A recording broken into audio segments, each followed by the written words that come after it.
Alexandra, frage die Karte, zeige mir einen Weg. Einen wunderschönen guten Morgen. Bevor ich jetzt loslege, heute Mittag habe ich um 15 Uhr, denkt immer schön selber auch dran, falls ich es mal vergesse, sonntags oder auch dann, wenn die Monde sind, also Neumond und Vollmond, mache ich immer ab 15 Uhr das Special rein. Und heute kommt das Vollmond-Orakel um 15 Uhr.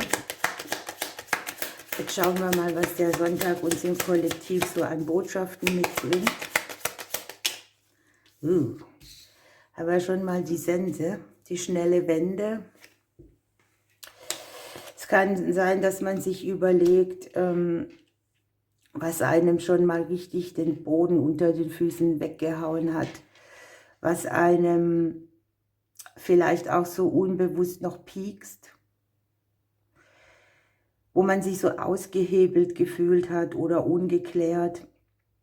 Anderes Szenario ist, man kriegt plötzlich so, vielleicht auch im Laufe des Sonntags, weil man da Zeit hat und nicht so eingespannt ist, Klarheit über eine berufliche Situation oder wo man beruflich irgendwie einen anderen Weg geht, etwas verkürzt oder auch ja, beschneidet, ich sag mal, einen ganz anderen Weg geht, einen Umschwung, wo man mit Leidenschaft an die Dinge geht, wo man überhaupt versucht, ein bisschen mehr Leben ins Leben einzuhauchen, das Gleichgewicht zu finden zwischen Arbeit und Ruhen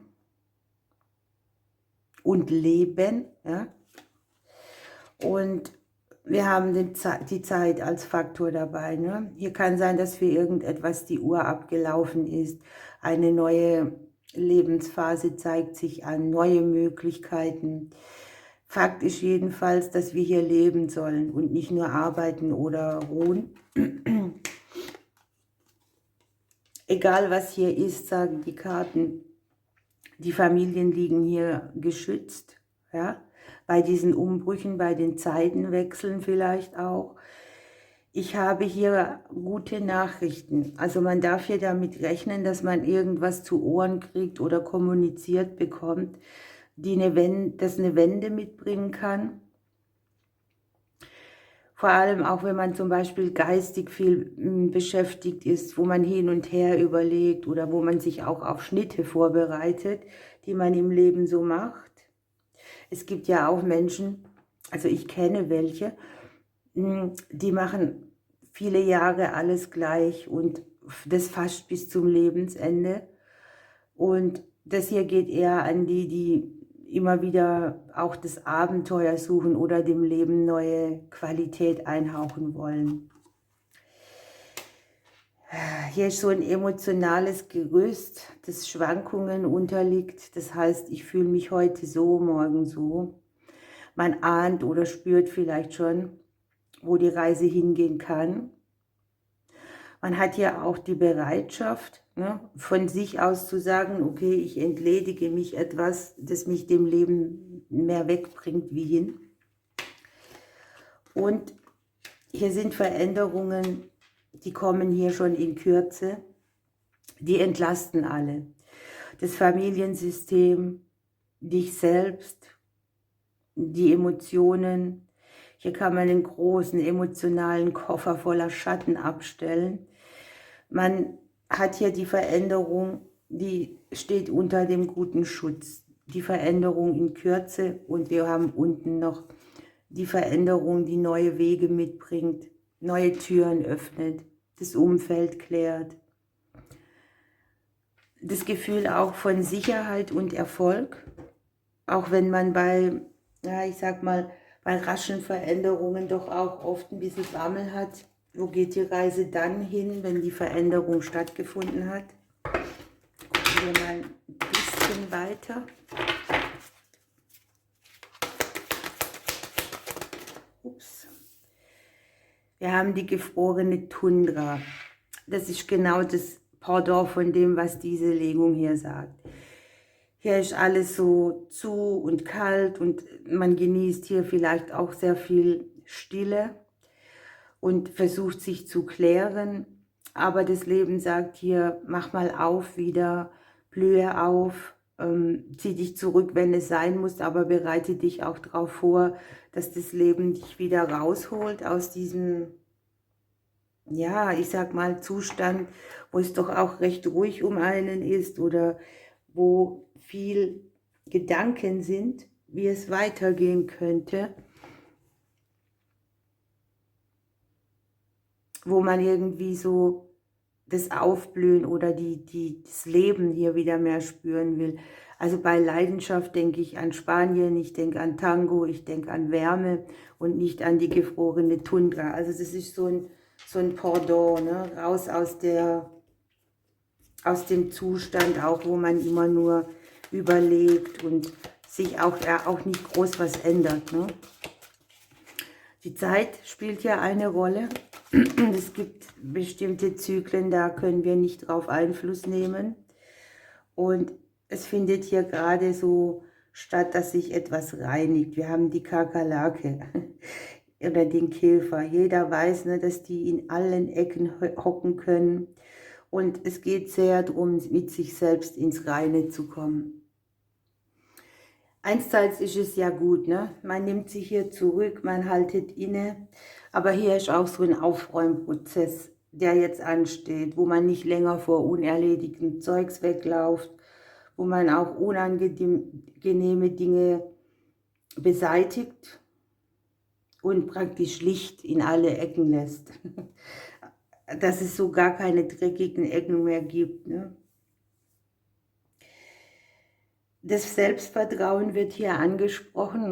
Ne? Vielleicht hat dich das Leben auch gelehrt, dass du irgendwo geknickt rausgegangen bist oder verletzt und irgendwie das Selbstvertrauen auch gelitten hat. Das sind alte emotionale Belastungen, vielleicht auch zerbrochene Bindungen. Irgendetwas hat was mit einem gemacht oder ja, man hat alles in den Keller gestellt, was kaputt war und genau das möchte auch mal entsorgt werden. Hier geht es auch um die versteckten Winkel, ne? Wo man einfach alles mit dem Besen auskehrt, was man auch, ja, ich sage mal, normalerweise nicht sieht, weil es gut versteckt ist.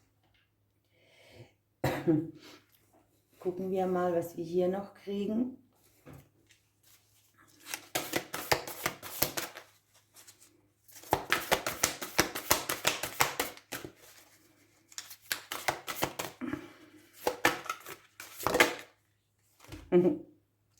Nonsens. Also es ist wieder Zeit, dass etwas hinkriegt. Es ist Zeit, dem Leben eine andere Richtung zu geben, sich nicht mit irgendwie Dingen abzugeben, die keinen Sinn machen. Für sich selbst zu gucken, was macht in meinem Leben Sinn? Wo lebe ich in der Erinnerung oder darbe so vor mich hin? Was definiert mich? Wo fühle ich mich auch unsicher bei irgendwelchen Themen, die mich betreffen könnten? Etwas zu verändern? Und wo habe ich auch Wiederholungen, aus denen ich vielleicht meine Erfahrung gezogen habe, aber nichts daran verändert, ne? Es gibt Situationen, die passieren eben so lange oder wiederholen sich auch so lange, bis sich dann was verändert oder bis man selbst in der Lage ist, was zu verändern. Wir machen das ja alle auch in unserem eigenen Tempo, würde ich mal sagen, wenn man dazu bereit ist. Die heiteren Gedanken, die Leidenschaft, alles möchte hier gelebt werden. Hier haben wir die Feuerlilie. Da geht es darum, nicht immer nur auf den Schatten zu gucken, nicht immer nur auf den Müll oder die Verletzung, sondern es geht darum, die Segnungen zu sehen. Wir haben hier sehr diese geringe Selbstachtung bei allem, was man tut und die Schwere, die dann auch der Körper aufbaut nach außen. Davon kann ich auch ein Lied davon singen, wenn sich Materie verfestigt. Ne? Lassen wir das mal so stehen. Wir gucken, was die Vögel noch sagen.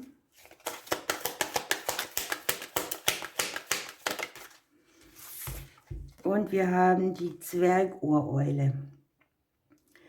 Ich komme in dein Leben und bringe dir Spiritualität, Verbundenheit und Körpergefühl. Komme ganz bei dir an, setze Grenzen genau dort, wo du sie brauchst und sprich deine Wahrheit aus. Ich meine, wenn man ständig Gepäck rumträgt oder sich mit Dingen beschäftigt, die man nicht mehr ändern kann, dann muss man eine Grenze setzen. Wenn man das nicht tut, dann ist es eben auch keine Selbstliebe. Das tut man ja nicht gegen sich, sondern für sich. Es ist so, wie wenn du lange, lange wo zuguckst und dann auf den Tisch haust und sagst so, jetzt ist Schluss. Ne?